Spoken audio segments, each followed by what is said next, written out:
செய்தியை பார்த்து வருகிறோம். ஈரான் தலைநகர் தெஹ்ரானில் உள்ள அலுவலகத்தில் கமீனி கொல்லப்பட்டிருப்பதாக தெரிவிக்கப்பட்டிருக்கிறது. அடுத்த கட்ட ஆலோசனையில் ஈரான் அரசும் ஈடுபடவிருப்பதாகவும் தெரிவிக்கப்பட்டிருக்கிறது. விவரங்களுடன் செய்தியாளர் முகிலன் இணைந்திருக்கிறார். முகிலன், தற்போதைய தகவல் என்ன? லாவண்யா, தற்போது அதாவது கமீனி எப்படி கொல்லப்பட்டார் என்ற தகவல் வெளியாகிருக்கிறது. கமீனி சனிக்கிழமை காலையில் அவர் அலுவலகத்தில் இருந்திருக்கிறார். அதாவது தெஹ்ரானில் இருக்கக்கூடிய அவரது இல்லம், அந்த காம்பவுண்டுக்குள் தான் அவரோட அலுவலகமும் உள்ளது.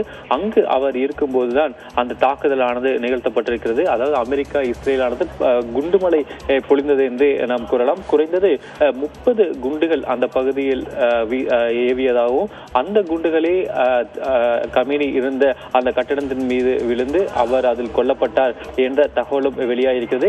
அமெரிக்கா மற்றும் இஸ்ரேல் தொடர்ந்து ஒரு கருத்தை முன்வைத்து வந்தனர். அதாவது கமீனி ஒளிந்திருக்கிறார், அதாவது ஈரானில் அங்க இருக்கக்கூடிய பதுங்கு குழிகளில் தான் கமீனி இருக்கிறார், அவர் மக்களை சந்திப்பதில்லை என்ற ஒரு குற்றச்சாட்டையும் இஸ்ரேல் மற்றும் அமெரிக்கா தெரிவித்து வந்தது. ஆனால் கமீனி இந்த தாக்குதல் நடந்தபோது அவருடன் அலுவலகத்தில் இருந்து அங்கு மக்களை சந்தித்து வந்திருப்பது தற்போது தெரிகிறது. மிக முக்கியமாக இந்த அதாவது அமெரிக்கா இஸ்ரேல் தாக்குதலுக்கு பின்பாக இன்று ட்ரம்ப் அதை உறுதி செய்தார். அவர் பேசும்போது தொடர்ந்து அவர் கண்காணிக்கப்பட்டு வந்த கமீனி தொடர்ந்து கண்காணிக்கப்பட்டு வந்ததாக அவர் தெரிவித்திருக்கிறார். மிக முக்கியமாக intelligence and tracking system monitored Khamenei's whereabouts, அதாவது அங்கு கமீனி எங்கு இருக்கிறார் என்பதை துல்லியமாக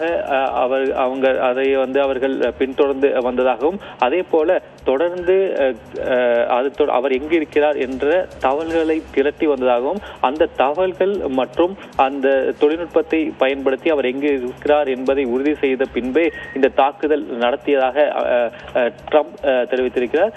அதே போல நேற்று இஸ்ரேல் அமெரிக்கா நடத்திய தாக்குதல் நாம் பார்த்திருக்கிறோம்.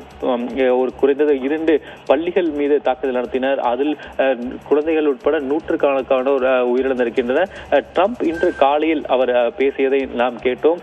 ட்ரம்ப் பேசியதை தொடர்ந்து நாம் புரிந்து கொள்ள முடியும் என்றால் அதாவது அமெரிக்கா மற்றும் இஸ்ரேல் நடத்தக்கூடிய தாக்குதல் இன்னும் சில நாட்களுக்கு தொடரும் என்றே நாம் புரிந்து கொள்ளலாம் லாவண்யா. தற்போது அதற்கு ஈரானிலிருந்தும் ஒரு எச்சரிக்கையானது வந்திருக்கிறது. அதாவது தற்போது கமீனி கொல்லப்பட்டிருப்பதை ஈரானும் அதிகாரப்பூர்வமாக அறிவித்திருக்கக்கூடிய சூழ்நிலையில் தற்போது ஈரானின் 3வது மற்றும் 4வது கட்ட தாக்குதல்கள் தொடங்கும் என்று ஈரான் தெரிவித்திருக்கிறது. அது மட்டுமல்லாது இந்த தாக்குதல் என்பது இதுவரை வரலாற்றில் இல்லாத அளவுக்கு தீவிரமாக இருக்கும் என்று ஈரான் தெரிவித்திருக்கிறது. ஈரான் இதுவரை நடத்தியிருக்கக்கூடிய தாக்குதலை நாம் பார்த்திருக்கிறோம். அந்த தாக்குதலில் அனைத்துமே அவர்கள் அதாவது அதிவேகத்தில் அது மட்டும் நீண்ட தொலைவு செல்லக்கூடிய ஏவுகணைகளை பயன்படுத்தி அவர்கள் தாக்குதலில் ஈடுபட்டு வருகின்றனர். இன்று இந்த 3 மற்றும் 4வது கட்ட தாக்குதலில் பெருமளவு அவர்கள் இந்த ஏவுகணைகளை பயன்படுத்தி இஸ்ரேலை தாக்குவதற்கான அனைத்து வாய்ப்புகளும் அதிகமாக உள்ளன.